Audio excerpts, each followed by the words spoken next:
Hey guys, Ginger here. Welcome back to my channel, and today I'm bringing you guys my Spookathon TBR.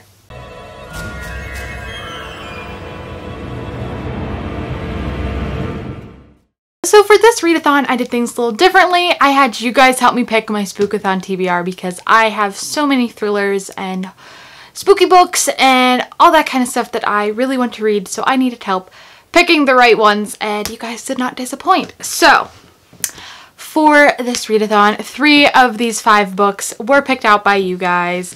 I had to make sure things fit the prompts, so I had to like dig a little deeper and whatnot.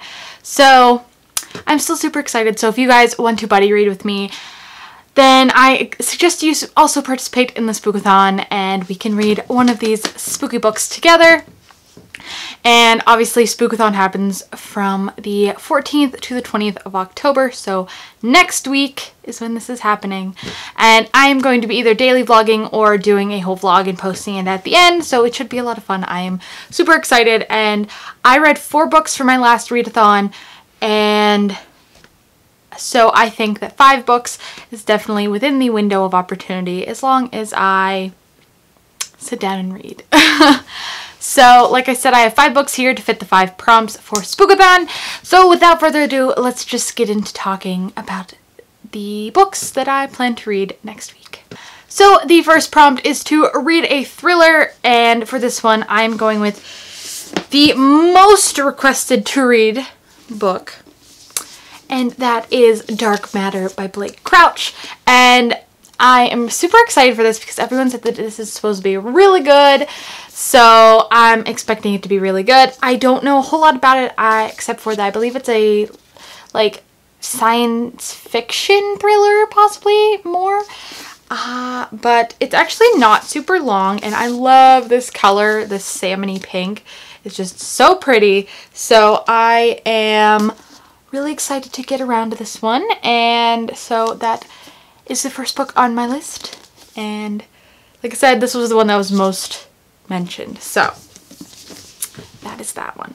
The next prompt is to read a book with red on the cover, and for this one I'm going with Night Film by Marisha Pessl, and there's red on the spine and in her coat, so that's why I picked this. And actually, now that I'm feeling this book, this is over 500 pages, so this is a tome, and it's super heavy. So this is the biggest one on this list, and I hope it's really good, because as long as it's good, I'll be able to get through it quickly. But so this is the biggest one on my list, and this was the second most requested to read, so I picked it up, and it is one that I've heard a lot of good things about, even though it is a little older, so I'm glad that I'm putting it on my TBR, because that way I can finally get around to reading it, hopefully.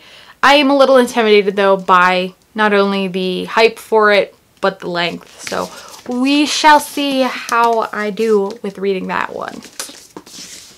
Next is to read a book with a spooky word in the title, and for this one I am going with The Death of Mrs. Westaway by Ruth Ware. Death would be probably the spooky title because, you know, death's kind of scary.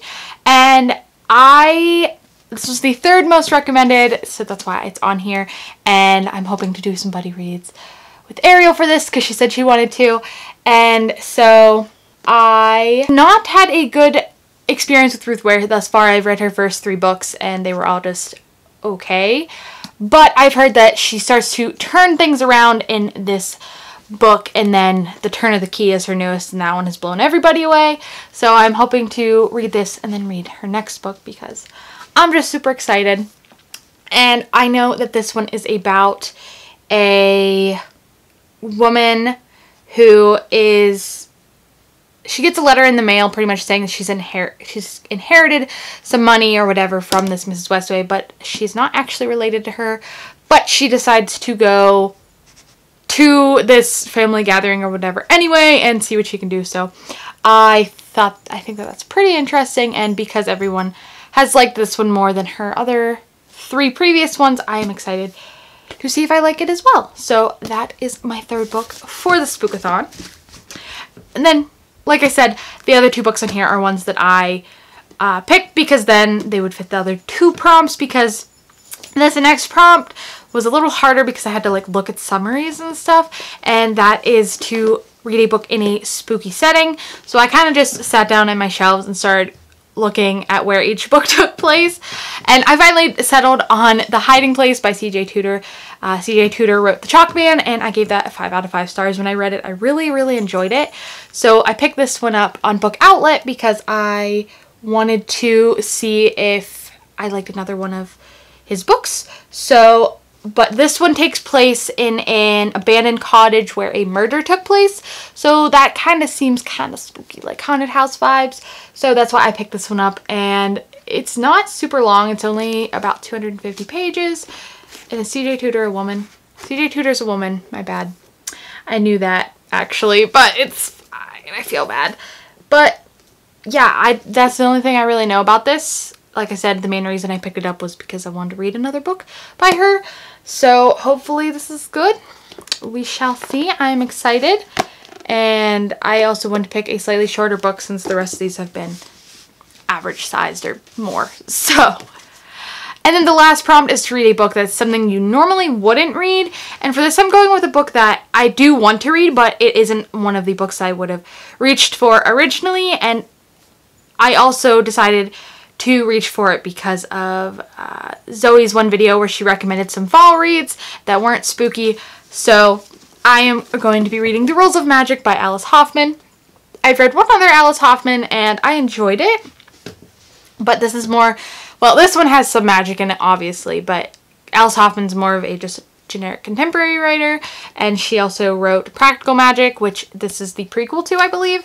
And I really love this cover, and the idea intrigued me, but again, it's not something I would have gravitated to on my own without having a friend recommend it to me and, you know, being more interested in this topic than maybe some of her others. So that is why I'm picking this one. It's supposed to be a good fall read, magic, less spooky than these ones, and I think it would just be a good addition to this pile. So hopefully that is the case. So there we have it, guys. This is my Spookathon TBR.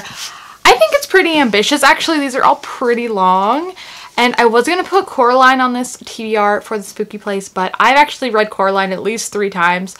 So I wanted to try to get to something I haven't read yet, just, you know, to be dwindling down on my bookshelves of the unread pile because there are just so many. But I think that if I just sit down and read, that I can definitely make a dent in this pile, at least get 4 or 5 of them read.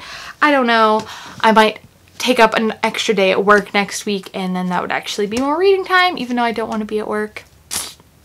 We shall see.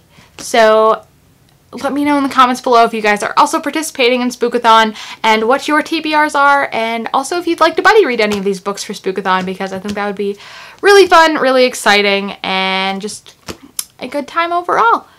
Thank you guys so much for watching. Make sure to give this video a thumbs up and hit that subscribe button if you'd like to see more of my videos in the future, and if you are looking forward to my Spookathon vlogs, which either will be daily or, like I said, a big collaboration at the end. So thank you guys again for watching, and I will see you guys in my next video. Bye!